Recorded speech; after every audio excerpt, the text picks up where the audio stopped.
MIT உலகின் மிகச்சிறந்த நிறுவனத்தில் படிக்கக்கூடிய மேகா வெமுர் என்று அழைக்கப்படக்கூடிய இந்திய வம்சாவளியை சார்ந்த ஒரு பெண் பாலஸ்தீனத்திற்கு ஆதரவாக You have faced the obstacle of fear before, and you turned it into fuel to stand up for what is right.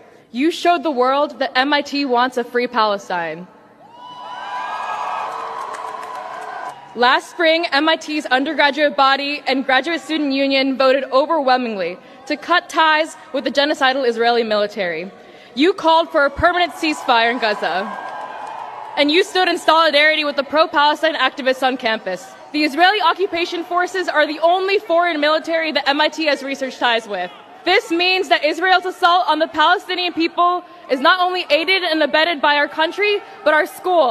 As scientists, engineers, academics, and leaders, we have a commitment to support life, support aid efforts, and call for an arms embargo, and keep demanding now, as alumni, that MIT cuts the ties. And so we carry with us the obligation to do everything we can to stop it. அங்கே இருக்கக்கூடிய அனைத்து மாணவர்களும் அதற்கு ஆதரவாக குரல் எழுப்பி இருக்கிறார்கள்.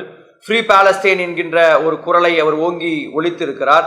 அதே போன்று அந்த நபர் இஸ்ரேலினுடைய படைகளும் ஜெனோசைடில் ஈடுபடுகின்றன, அவர்களின் மீது பொருளாதார தடைகள் விதிக்கப்பட வேண்டும் என்கின்ற ஒரு கடுமையான ஒரு வார்த்தைகளை சொல்லி இருக்கிறார். இதுவும் மிகப்பெரிய ஒரு பேசுபொருளாக மாறி இருக்கிறது.